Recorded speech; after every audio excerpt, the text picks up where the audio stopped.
ಖರ್ಗೆ ಅವರು ಹೇಳಿದ್ರೆ ಕರೀತಾರೆ ಅಂತ ಹೇಳಿದ್ರೆ ಕರೀತಾರೆ.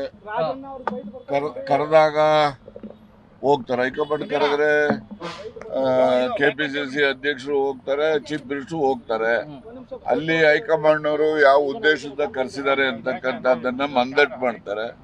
ಅಲ್ಲಿ ಏನೆಲ್ಲ ನಡೆಯುತ್ತೆ, ಅಂತಿಮವಾಗಿ ಪಕ್ಷದ ಹೈಕಮಾಂಡ್ ಏನ್ ನಿರ್ಧಾರ ಮಾಡ್ತದೆ, ನಿರ್ಧಾರಕ್ಕೆ ಸನ್ಮಾನ್ಯ ಸಿದ್ದರಾಮಯ್ಯನವರು ಬದ್ರು, ಶಿವಕುಮಾರ್ ಕೂಡ ಇರ್ತಾರೆ. ನಿಮ್ಮ ನಡೆ ಏನ್ ಸರ್? ನಮ್ಮ ನಡೆ ಹೈಕಮಾಂಡ್ ನಡೆನ ನಮ್ ನಡೆ ಅಲ್ಲ ಸರ್. ಬಿಡ್ಬೇಕು ಅನ್ನೋದೇನಾದ್ರು ಬಂದ್ರೆ ಬಿಡ್ಬೇಕಾ ಬೇಡವಾ? ಬಿಡೋದು ಕಟ್ಕೊಳ್ಳೋದು ಅದೆಲ್ಲ ಅಲ್ಲಿ ತೀರ್ಮಾನ ಆಗೋದು.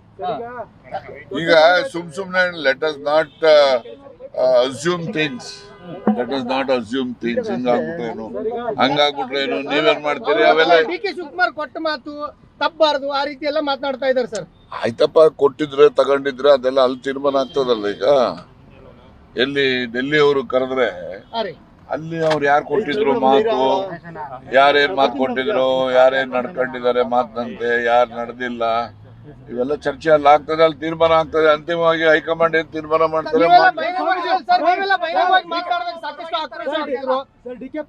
ಸ್ವಾಮೀಜಿಗಳು ಮಾತಾಡಕತ್ತಾರೆ, ಸ್ವಾಮೀಜಿಗಳು ಕೂಡ ರಿಯಾಕ್ಷನ್ ನೀಡ್ತಾ ಇದ್ದಾರೆ ಸರ್. ನೋಡಿ, ನಾನು ಅನ್ಕೊಂಡು ಸ್ವಾಮೀಜಿಗಳು ಸಮಾಜ ಸುಧಾರಣೆ, ಧರ್ಮ ಪ್ರಚಾರ ಮಾಡ್ತಕ್ಕಂಥದ್ದಕ್ಕೆ ಸೀಮಿತವಾಗಿರ್ಬೇಕು. ರಾಜಕಾರಣದ ವಿಷಯದಲ್ಲಿ ಯಾರು ಕೂಡ ಯಾರೇ ಸ್ವಾಮೀಜಿಗಳಾಗ್ಲಿ, ರಾಜಕಾರಣ ಎಲ್ಲಾ ಪಕ್ಷದಲ್ಲೂ ಇರ್ತಾರೆ, ಅವ್ರಿಗೆ ಬೇಕಿರೋರು ಬೇಡವಾದವರು. ಆದ್ರೆ ರಾಜಕಾರಣದ ವಿಷಯದಲ್ಲಿ ಅವರು ಮಧ್ಯಪ್ರವೇಶ ಮಾಡ್ತಕ್ಕಂಥದ್ದು ಸೂಕ್ತ ಅಲ್ಲ ಅಂತ ಹೇಳಿ ನಾನು ಭಾವಿಸ್ತೇನೆ. ಸರ್, ನೀವು ಬಹಿರಂಗವಾಗಿ ಮಾತನಾಡಿದಾಗ ಸಾಕಷ್ಟು ಆಕ್ರೋಶ ವ್ಯಕ್ತಪಡಿಸಿದ್ರು. ಈಗ ಅವ್ರ ಟೀಮ್ ಅಲ್ಲಿ ಎಲ್ಲ ಬಹಿರಂಗವಾಗಿ ಹೇಳಿಕೆಗಳನ್ನು ಕೊಡ್ತಾ ಇದಾರೆ ಸರ್. ಅವಾಗೆಲ್ಲ ಮಾತನಾಡಿದ್ರು ಸರ್. ಈಗ ಅವ್ರು ನೋಟಿಸ್ ಕೊಟ್ಟ ಮೇಲೆ ಮಾತಾಡ್ತಾ ಇದ್ದಾರೆ. ನೋಡಿ ಒಂದ್ ಹೇಳ್ತೀನಿ ಕೇಳಿ. ಕಾಂಗ್ರೆಸ್ ಪಕ್ಷದಲ್ಲಿ ನೋಟಿಸ್ ಕೊಡೋದು, ಉತ್ತರ ಕೊಡೋದು ಇವೆಲ್ಲ ಇದ್ದೇ ಇದ್ದದ್ದೇ, ಗೊತ್ತಾಯ್ತಾ?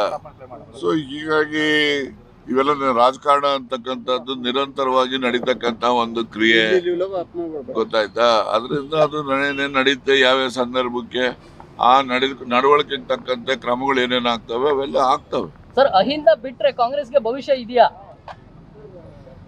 ಎಲ್ಲಾ ಪಾರ್ಟಿಗೂ ಅಹಿಂದ ಇದಾರೆ ಇಲ್ರಿ. ಏನು ಅಹಿಂದ ಕಾಂಗ್ರೆಸ್ಗೆ ಸೀಮಿತ ಇದಾರ? ಎಲ್ಲಾ ಪಾರ್ಟಿಲೂ ಅಹಿಂದನೂ ಇದಾರೆ. ಎಲ್ಲಾ ಪಾರ್ಟಿನಲ್ಲೂ ಕೂಡ ಮೇಜರ್ ಕಮ್ಯುನಿಟಿಗಳು ಇದಾವೆ.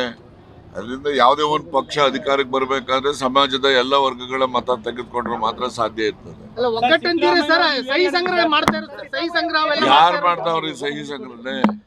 ಯಾರು ಮಾಡ್ತಾ ಇದಾರೆ? DK ಶಿವಕುಮಾರ್ ಅವ್ರ ಪರವಾಗಿ ಸಿಹಿ ಸಂಗ್ರಹ ಆಗ್ತಾ ಇದೆ. ಅವರ ಅಧ್ಯಕ್ಷರಾಗಿ ಸಹಿ ಸಂಗ್ರಹಣೆ ಮಾಡ್ತಕ್ಕಂಥ ಪಕ್ಷ ವಿರೋಧಿ ಕೆಲಸ ಅವ್ರು ಮಾಡೋದಿಲ್ಲ ಅಂತ ನನಗೆ ವಿಶ್ವಾಸ ಇದೆ.